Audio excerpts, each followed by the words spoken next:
And that old world, the world in which APEC prospered, but also helped to foster, that old world of steady expansion of rules-based liberalized trade and investment, a world on which so much of our nation's prosperity, very much Canada's included, that world is gone.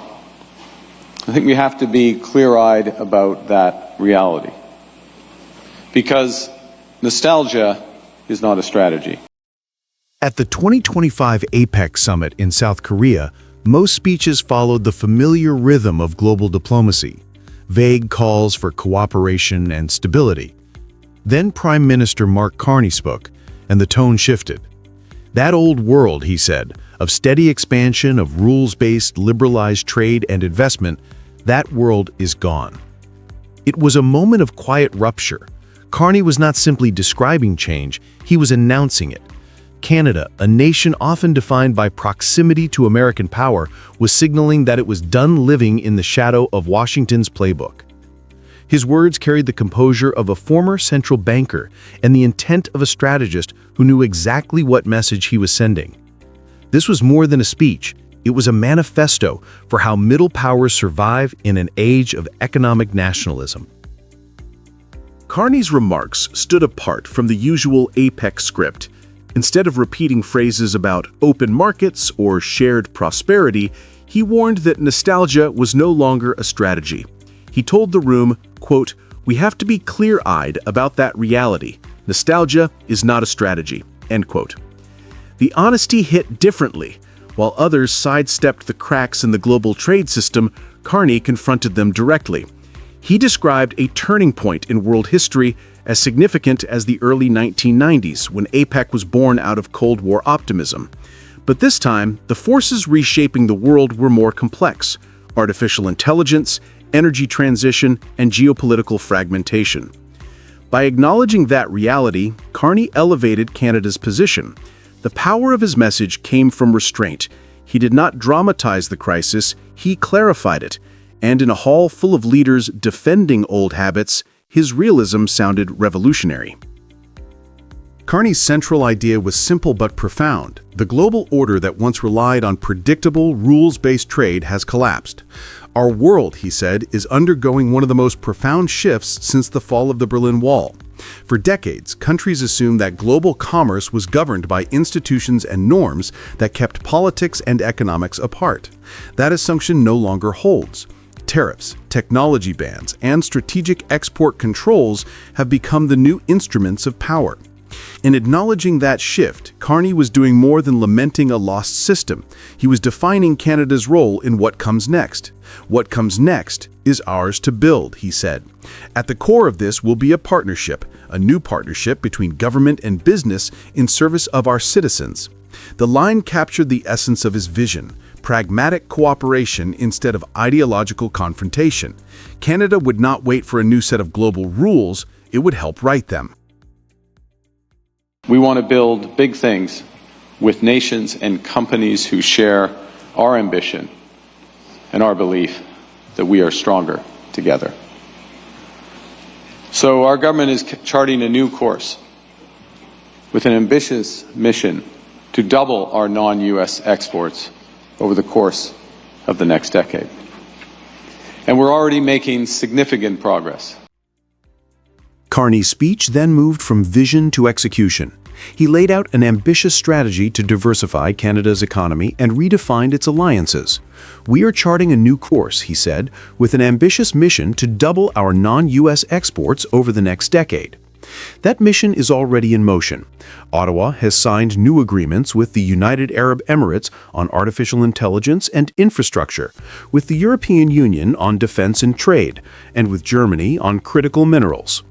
Negotiations with ASEAN are entering their final phase, while bilateral free trade talks with the Philippines and Thailand are set for next year.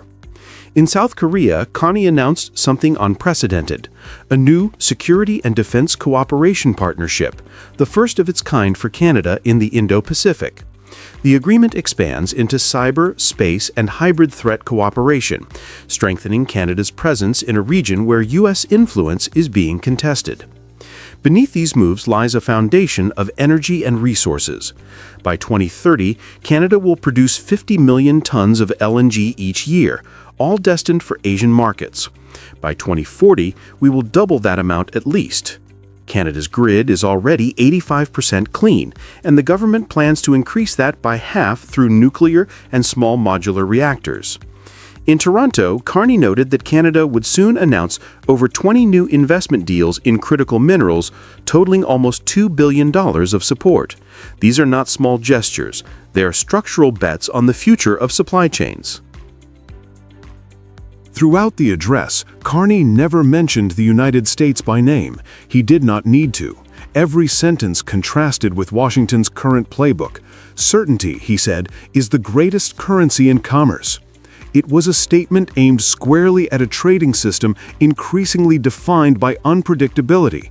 Under President Trump, U.S. policy has become reactive, imposing tariffs, revising deals, and turning trade into a test of loyalty. For investors and allies, this constant recalibration has created doubt. Carney's Canada is positioning itself as the antidote to that volatility. You crave in an uncertain world the certainty you deserve, he told the audience. His point was unmistakable. Canada offers what America no longer can: stability, reliability, and respect for the spirit of agreements, not just their letters. This was a diplomatic warning cloaked in optimism. If Washington continues to use economic coercion as a political tool, its allies will chart their own paths. And Ottawa is already leading the way through its outreach to Asia, partnerships in Europe, and resource diplomacy across the Indo-Pacific. The deeper message of Carney's speech was about identity. Canada is redefining itself not as a dependent economy, but as a builder of trust in an unstable world. He described a nation rich in both resources and intellect. We have more than 2 million STEM graduates, he said, the most educated workforce in the world per capita. Canada's financial strength gives it leverage few realize. Its pension funds control roughly $3 trillion in capital, among the largest in the world. 40% of all listed mining companies are headquartered or listed in Canada, anchoring a global network of resource investment. Carney tied this capacity to a moral argument that Canada's advantage lies in doing business with integrity. Certainty comes not only from agreements, he said, but also from trust, from partners who respect the spirit and the values behind agreements. This was not just economic positioning, it was soft power reframed as industrial strategy. When Carney ended with the words, "Canada is ready to build the new architecture for trade and investment," it felt like both an invitation and a declaration. He was offering an alternative model of power, quiet, consistent, and credible. His vision does not challenge Washington with confrontation, but with contrast. Where the U.S. measures strength in tariffs and leverage, Canada measures it in reliability and foresight. Carney's tone was not emotional, yet it stirred something deeper: the sense that smaller nations can still shape global systems if they act with purpose. The applause that followed was polite, but the message lingered long after. Canada had spoken not just to APEC, but to the world. The rules of trade are changing, and the nations that build trust will define the next era. And for Washington, Carney's message was unmistakable. The world is moving on, and this time Canada intends to lead the way. U.S. President Donald Trump's trade war has prompted a frantic search for new markets for Canadian trade. I think that Canada would be very wise to start negotiating what China is putting on the table now.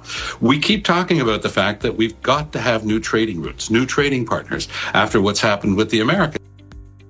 It began quietly, with a series of small but deliberate steps. While Washington doubled down on new tariffs and threats against Canada's auto sector, Beijing did something few expected. It extended an open hand.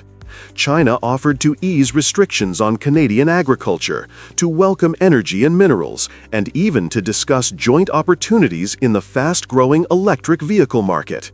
For decades, Canada's trade story revolved around its southern neighbor. Nearly 3/4 of its exports still travel across the border to the United States. But when President Donald Trump renewed his campaign of pressure, raising duties on metals, furniture, and now vehicles, Ottawa began to realize that relying on one market had become a vulnerability. In that moment, Canada didn't retaliate loudly. It changed direction. Trump's hardline strategy, meant to force Canada into submission, is now pushing it toward a new path, one that leads east toward China. The spark came from the auto industry. In early October, U.S. Commerce Secretary Howard Lutnick told a Toronto audience that when it comes to vehicle production, it is America first, Canada second. His words carried the weight of Trump's new tariff threat, a 25% tax on cars and parts entering the U.S. from Canada. For Ontario, this was not just rhetoric, it was an existential problem. About 500,000 jobs in southern Ontario depend on the auto supply chain, which is deeply integrated with factories in Michigan, Ohio, and Illinois. Each vehicle assembled in Canada includes roughly 50% U.S.-made parts. Any disruption in that chain hurts both sides of the border. By the time Lutnick's comments made headlines, investors were already nervous. Ottawa's Trade Department estimated that a prolonged 25% tariff could cut Canada's annual auto exports by tens of billions of dollars and trigger layoffs across steel, aluminum, and manufacturing. Even in the U.S., analysts warned that the policy would raise production costs for American automakers. Yet, Trump showed no sign of backing down. His message was clear: production should move south no matter the cost. And that was the moment Canada began looking elsewhere for stability. And what did we get in return from the Americans for putting ourselves in lockstep with them, for backing them up on their 100% tariffs on Chinese electric vehicles? We got slapped with our own tariffs. That's how Donald Trump plays the game. I have said multiple times, if Canada is ready to correct these practices, China will also respond accordingly. While Washington was building barriers, Beijing was sending signals. Chinese officials opened discussions about renewed agricultural imports and potential cooperation in clean tech manufacturing. For Canada, still facing China's tariffs on canola imposed in previous years, it was a sign of thawing relations. According to trade analysts interviewed by CTV News, China's proposal was straightforward. Canada could reopen its market to Chinese electric vehicles, most priced between $35,000 and $40,000 Canadian dollars, and in return, Beijing would ease restrictions on Canadian farm exports. The idea was practical. Canadian consumers would gain access to affordable EVs, while farmers would regain access to a market of 1.4 billion people. The timing was no coincidence. Trump's 100% tariff on Chinese electric cars had effectively locked China out of the American market. Beijing was searching for a G7 partner willing to engage, and Canada's strained ties with Washington created that opportunity. Inside Ottawa, officials saw both risk and leverage. Canada could diversify trade while reminding the United States that loyalty cannot be one-sided. China was not replacing the U.S., but it was offering something Trump had taken away: a choice. By mid-October, Canada's shift was visible in both policy and tone.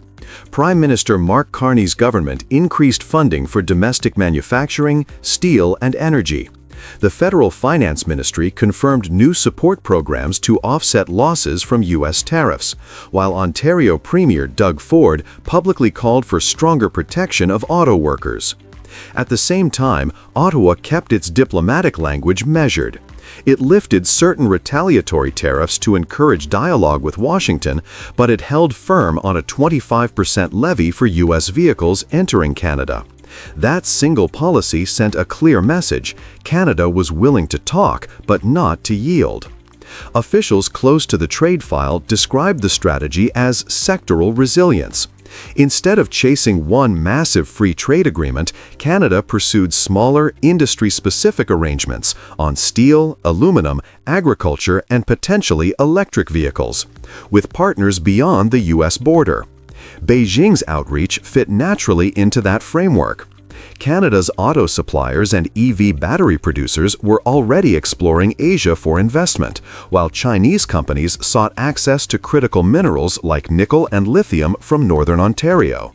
For both sides, cooperation looked less like defiance and more like common sense. As one senior Canadian diplomat put it in a televised interview, the goal is no longer to depend on any single partner, but to build a network of equals. Trump's threats only accelerated that mindset. For the United States, the ripple effects are becoming clear. Trump's tariffs were designed to rebuild U.S. industry, but they are instead inflating costs and alienating allies. Data from the U.S. Department of Commerce show that steel and aluminum prices have climbed nearly 20% since early 2025. Vehicle prices are rising, and manufacturers are warning of lower profits. In the Great Lakes states, Michigan, Wisconsin, and Ohio, factories that depend on cross-border trade are struggling with shortages of Canadian parts. Economists from the Federal Reserve Bank of Chicago recently reported that every 10% increase in tariff costs reduces Midwest manufacturing output by roughly 2%. Meanwhile, Canada's exploration of Chinese markets signals something Washington has long feared: that America's closest trading partner can function without it. Instead of isolating China, the White House has driven a wedge into North America's economic core. The more Trump insists on control, the less control he actually has. Canada's pivot toward China is not an act of rebellion. It is a lesson in adaptation. Faced with tariffs on steel, aluminum, softwood, and now vehicles, Ottawa did not surrender or retaliate blindly. It moved with quiet precision, securing new options for its economy and protecting its workers. The results are beginning to surface. Exports to Asian markets are slowly expanding. Talks with China are ongoing. And within Canada, the idea of depending solely on the United States is losing its appeal. Trump's campaign to dominate trade has exposed a deeper truth: influence cannot be enforced by threats. While Washington measures power in tariffs, Canada is learning to measure it in choices. If Ottawa and Beijing continue to align, America could lose more than contracts and factories. It could lose the trust that once defined its leadership. The tariff war Trump started was meant to make America strong again. But the calm, calculated response from Canada may be what truly reshapes the future of North American trade.